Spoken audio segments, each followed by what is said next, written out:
In this matter, we consider the request of petitioner to disbar respondent to the judge from the practice of law in the Commonwealth of PA. Pizanski was a commissioned judge of the Court of Common Pleas of Washington County who presided over criminal trials, juvenile delinquency hearings, and also directed the rehabilitative disposition of drug offenders in that county's drug court, which he founded.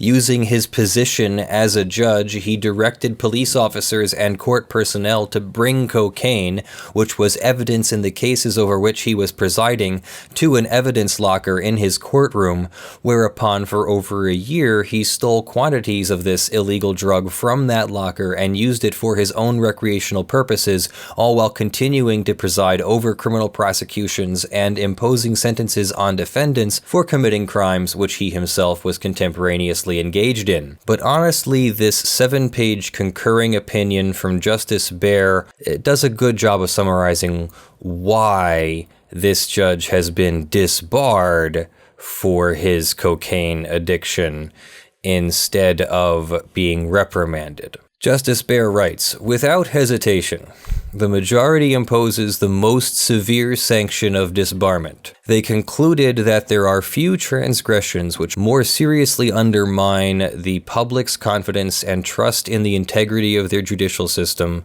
and which are as offensive to the high standards and principles which other members of the bench and bar strive so faithfully to uphold in the performance of their duties, than those committed by the respondent, former Judge Paul Michael Pizanski. While I in no way condone the actions of respondent, who founded and supervised Washington County's drug court and subsequently stole cocaine from the courtroom's evidence locker for his personal use, I find this disciplinary case much more challenging to resolve. My difficulty lies in respondent's decision not to present mitigation evidence in the form of a mental health expert to establish the causal connection between what I perceive to be his drug addiction and his misconduct." So just to be clear there, the judge is saying that the defendant, Judge Pizanski, did not present a mental health expert to establish a causal connection between his drug addiction and his stealing of the cocaine. That's very important. The law in Disciplinary Counsel v. Braun requires evidence of a causal connection between a psychiatric disorder and the attorney's misconduct to establish mental health mitigation evidence in a disciplinary case. As a result of this omission, neither the lower courts nor the majority opinion considered respondent's cocaine addiction as a mitigating factor. Interpretation of the governing precedent of this court compels me to join the majority's conclusion that to prove legally cognizable mental health mitigation evidence in a disciplinary case, a respondent must present a mental health expert to establish the causal link between the attorney's mental disability and his misconduct. Considering, as I believe I must, this evidentiary vacuum, I am constrained to agree with the majority that the delicate weighing of respondents' transgressions against the other substantial evidence of mitigation tips the scales towards imposition of the sanction of disbarment.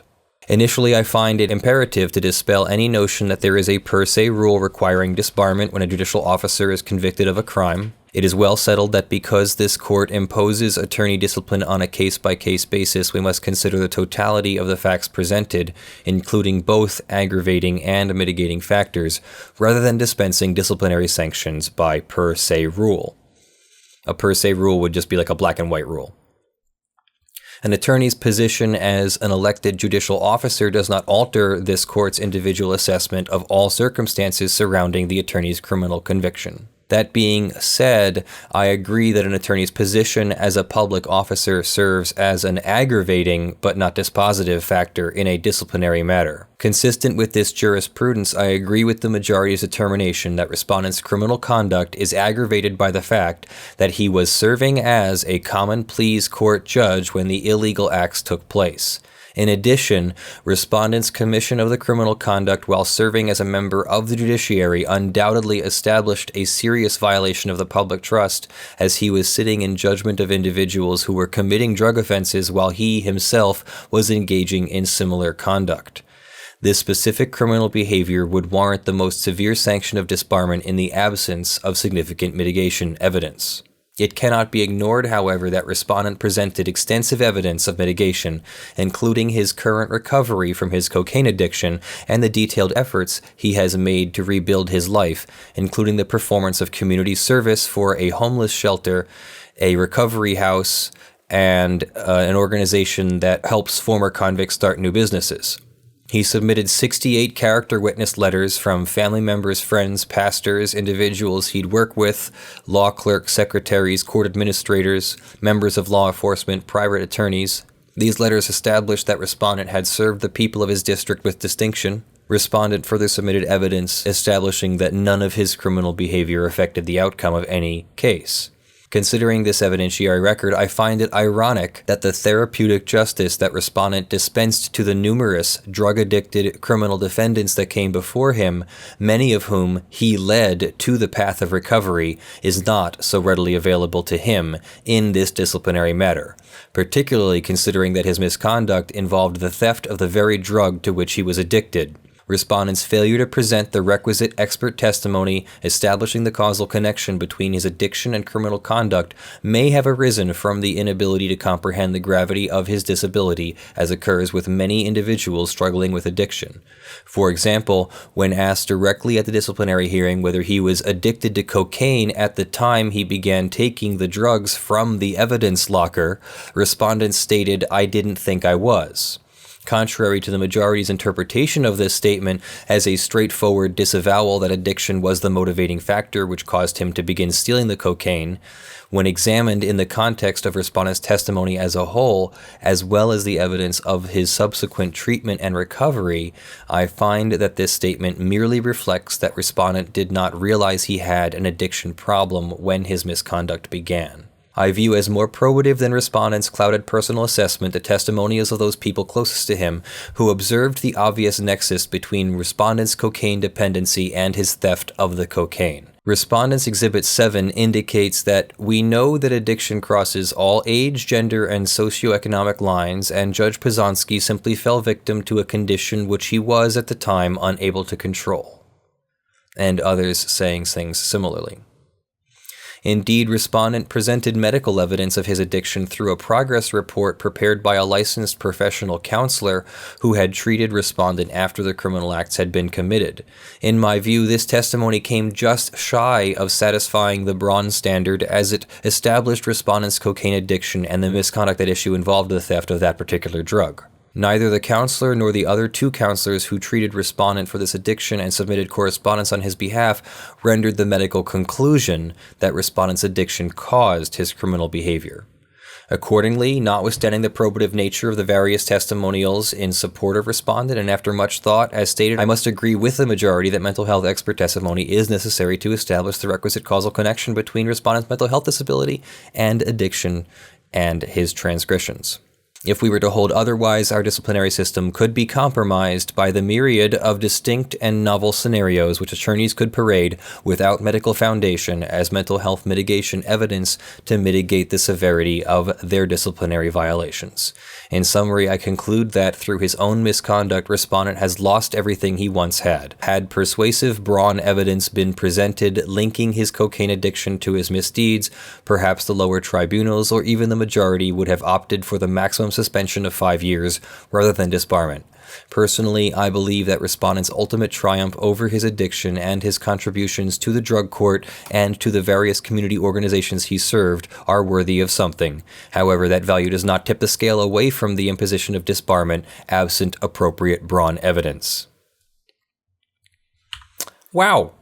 So that's just a tiny bit more information for you. He directed officers to store cocaine in an evidence locker in his chambers and then stole and cut the cocaine from there. Allegedly, he brought it home and used it there. It wasn't something that he's accused of using on the job, from what I've read. So I take that for what you will. Cocaine is a stimulant. It helps people work, stay up, get more done.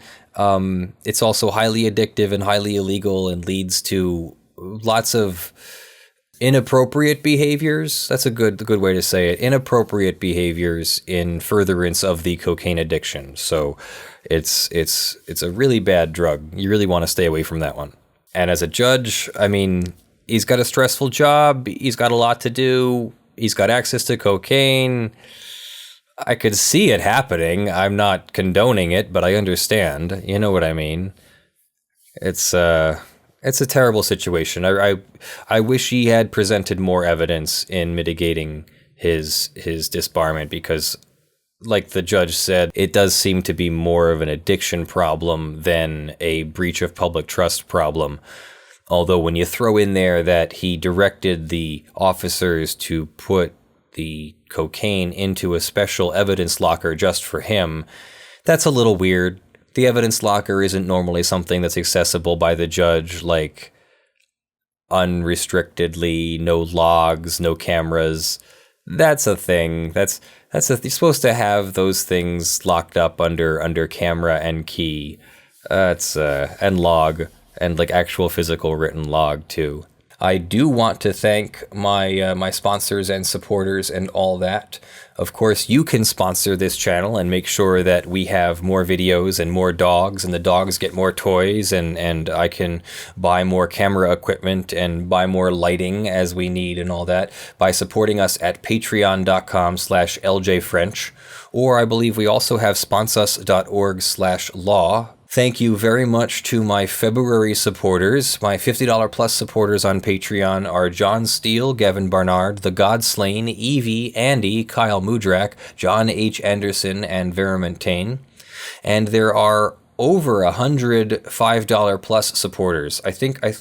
It might be 100, just over 100 $5 plus supporters scrolling on the LED panel behind me. And when I post these VODs, you'll be in the description of those videos. And we're trying to figure out more and better rewards for the supporters. Right now, you get the Patreon panel, which is cool, but like we can do better. So we have the half an hour pre-show that we do every Sunday. So that's kind of like a place to come and hang out with me and get a little bit of more personal interaction, because there's fewer people in general. But I'd like to have more rewards for the patrons, and also offer more tiers as well, so that a $20 supporter might get something in between the $50 level or something. I don't know. So if you have any ideas for me there, because I know so many of you are full of so many good ideas, please let us know. With that said, I'll flash my fly-in one more time because we worked so hard on it. Business at lawfulmasses.com, by the way, guys, if you have any ideas for the channel that you want us to go over. Love you all. I'm Leonard French, your favorite copyright attorney, and I'll see you. Bye.